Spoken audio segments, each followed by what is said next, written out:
Hey everybody, Britical Saiyans here. I'm Jonah. And I'm Matt. And we got some rule changes to Masters. The pain. The pain. The pain. Oh, I've been playing for, what is it, 7 years? Is it 7 years? I 6 years? Yeah, we've been playing since it started. How many years has it been? I'd say about 6. Oh, was it 2017, wasn't it? Mm-hmm. Oh, right, okay, 6, 7 years. Now it's like, yeah, let's just change the. When we say change the rules, like, they're changing the base rules of the game that have been there since the start. Pretty much.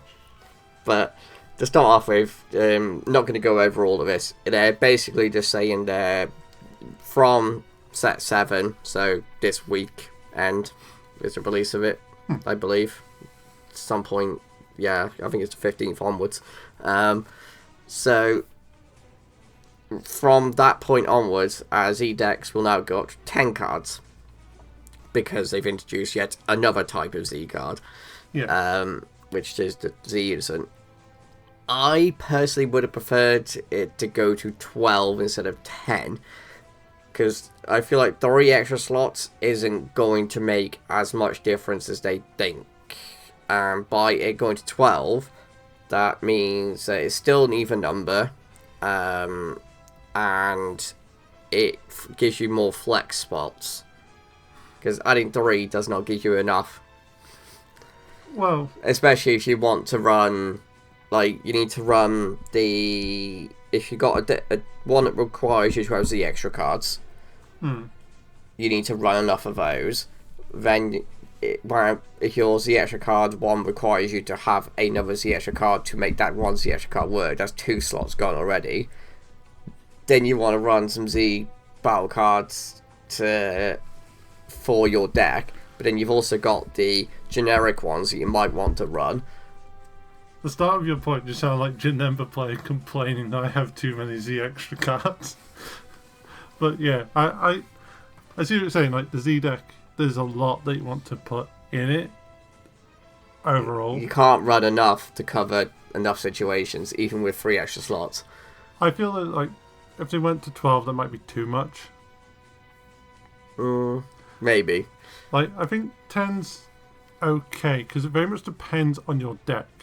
Yes. Like, with some decks you'll have Z leaves, that takes 1 slot, and then you might run the Z Unison, but that still gives you like 7 slots. Like, it very much depends on what you're playing and how you build. Like, with some decks you might not even hit 7 because you don't need that much in there. It's like, oh, I'll just chuck this card in case I decide to play it. So, I don't know, like, I'm glad they put it up, because that's one thing they definitely need to do. Oh yeah, but it was one thing we were griping from the start with it. Yeah, the moment they said about, oh, we're going to have another card in Z deck, it's like, put the limit up then. So we're glad that they have. And yeah, I think 10 might be okay depending on what you play. But I do see your point for having 12, because there's a lot of staple cards that go into Z deck, or that will be going into Z deck, because there will be more. Yeah. So, just those generic ones that are useful for all decks, just for the different situations. Yeah. I mean, yeah, going up to 10, if you weren't running them before and you maxed out because your deck maxed it out, yeah, you got space for them now, but it's just for overall sakes. We're not going to get into the whole nitpickiness of going through every single deck, because that's just too much. Yeah, it takes too long. Right, so moving on from that then, because they've done that, we got all that covered. Awesome. Right, so now I can't believe they're doing this. They are putting the energy marker into Masters. Yeah. Because let's do this cool unique thing for Fusion Worlds, just because, it's new, it needs its own uniqueness, it needs to have its own kind of element. Let's introduce a new type of card that's really awesome. Oh, screw it, let's just chuck it in Masters. Yeah, like, the argument as well is, like, it gives so they put it in because they're like, well, the player who goes first has an advantage, but now with the energy marker, the second player gets an advantage. Not only do they get to draw an attack, but they now have an energy marker. So they have 2 energy. It's like, yes, But obviously you haven't seen what people are doing with Fusion World, but they're like, oh, I will choose to go second. I'll get the energy marker and I'll hold on to this puppy until I make a big play. Because it counts as the same colour as your leader. With Masters, you have multicolour leaders. They're not as popular, but you still have them. So that gives them a bit more. It's like, oh look, I automatically have this multicolour energy. Enjoy. Yeah. But then I wonder how it interact with cards that are like, if you have this in your energy, ignore exhaust. So it's like, will that then trigger because you have that? But also the energy marker doesn't entirely count. I love how they're saying here anything can be used for an energy marker as well. Yeah. Well, yeah, because like they put it into Fusion World, so it's like, yeah, we have energy markers for Fusion World. The Masters we don't, so just use whatever works. It's like, or if you play both, you just move it across. Yeah. Which most people are playing both, so. I mean, they seem to think that in their testing with their development team, the energy marker for the Masters has made a less disadvantage on the second player. Yeah, because it gives them that bit extra. Yeah. But again, Fusion World proves that. And it proves that it's kind of better to go second because of it. I mean, it's good that they've decided to do this after the Worlds. So now it's a new season for it all. Yes. So there's multiple tournaments building up to the next Worlds for them to see how these changes have made a difference or not. Yeah. And now they're changing the mulligan rule as well. Which sucks. This is so painful. So in Masters before, it was just You pick and choose. So he was like, I'll put these two back, shuffle, redraw. Which is great. That kind of mulligan is amazing because you can keep cards that you want to keep, try and then shuffle back into the key pieces you need. It's a nice mulligan system. It really is. Now, God, they want to make it so it's hard mulligan and nothing else. By that I mean you got to put your entire hand back. Yeah.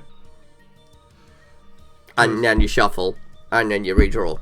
That's what you do in Masters and in Fusion World and Digimon. Yeah. Because they don't go to the bottom. It's all in, shuffle, draw. So, honestly, I get... Change the life spread. Change that as well. Yeah. I get why they've done it, because... Choice Mulligan's really good. Choice Mulligan is amazing, yeah. I get it why they've done it, because they want it to be similar to Fusion World, because then if you've got people who come from Fusion World to Masters, it's an easier transition for them. For people who've been playing Masters like ourselves, it's a pain in the ass. Yeah. I didn't mind doing two different types of shuffling for the two different games. That didn't bother me at all. I mean, we change games, so we have to be like, oh yeah, what's the hand size? What's the shuffling method? Oh yeah, don't. My brain sometimes forgets. Yeah. I will still sit there and stare at Lorcana like, it's 7, right? I know the mulligan, I'm just remembering the number. But I do like it in a sense at the same time, because it's like, yeah, let's try and make everything fairer and more even playing field, so everybody's on the same thing. I get that, I like that as well. Yeah. But why? I guess we're going to try and keep it the same across their card games slowly to see how that plays out. Oh yeah, because that's going to make a huge difference. Hey, Digimon might go up a hand size, or Digimon's going to go up to 6 to match Dragon Ball. It's not going to be 5 anymore, it's going to be 6. And then they're going to put security to 6 as well. No, that'd be going to 8. Which then it would just play, oh look, recover 1. 9? They've also done some minor rulings and processings. So, you're going to actually have to go through these properly. So, If an effect that locks a value to a specific value of an effect that changes a value both active at the same time, and the effect that locks the value will take procedure. I'm trying to think of a scenario where that's even like prevalent. Say you put your battle card's base to 25. So like, you got something that's like, oh, I give 5k to this. Yeah. But then your opponent has an effect that's like, you can't add any power to this chosen card. You can't add... So what's saying is like, if something keeps your opponent from changing a value, or keeps you from changing a value in your card, that value remains locked. So if you're going to put 5k on your battle card, but your opponent stops you from doing that by locking you to 15k, you'd be locked 15k, no matter what. Okay, I couldn't work out scenarios where that I think, is that like, yeah, okay. Do you remember, is it Valios and Vanguard that stops your opponent from adding power to their one? Possibly. I think it's basically like that. So you're locked into whatever value. If an effect locks you into a value, you're locked into that value no matter what. Okay. This one's rather interesting. So when performing multiple actions simultaneously, the actions are performed at the same time as there are no time delays between the actions. Right. But there is still chaining. There are still chaining. Because you still got to choose the order in which effects are going to resolve. So go... And unless they put more information into that one and basically saying if this certain effect happens first and then this effect will then trigger on top of this one, you then got to change the order. So then the second one, the one that came, well, the first one that got played ends up becoming the last card that was played and you work your way down, or the first card that was played is still the first card and you work your way up. But otherwise, that doesn't really make any difference to anything from what I can see, because you choose the order in which things happen anyway, being like turn player. Yeah. So, it doesn't. Yeah, you get what I'm saying? Like, it doesn't seem to make much difference. I think it's more like if you and your opponent both activate an auto, those happen together. Instead of it being like, well, I'll do mine as turn play and you do yours. It's like, no, these happen together. Like, it's hard to tell without it actually being shown, is the thing. Yeah, because, in that situation, but then, of course, that could also cause complications on its own, because the reason why you have it is turn player does their thing, and then the opponent does their thing, is so all effects get resolved correctly. Yeah, as the turn player isn't just like, well, I can't do anything because you get to go first. Yeah. And then they've got this one here. So rules regarding changes to total cost due to increased or decreases to specified costs have been removed. I'd have to look at the previous ruling for that. Regarding change to total cost due to increase and So I think if something decreases specified cost, then you still pay the same amount, just not the specified amount. Oh, okay. So it might be that if you do something by 1 green, but it costs 3, you still pay 3. It's just that you don't pay 1 green. Okay. That might be what it means. Possibly. They kind of put this out and they haven't really updated it further. No. Although, are these part of this last bit here? No. No, okay. So we got descriptions have been improved for immediate effects and continuous effects. I think just adds more detail to what those mean. Yeah. Cards placed face up in a Z deck are treated as being an open area. Well, yeah. Because it's like the drop. It's. I think there might have been, because is it the food deck that lets you put things face? Yeah, because I think the food deck lets you turn things face up in your Z deck, and so your opponent, people might be like, oh no, you can't look at it, it's my Z deck still. But it's no, if it's an open area, your opponent can see it. Yeah. Like with all card games, if it's face up, they can look at it. Yeah, pretty much. So.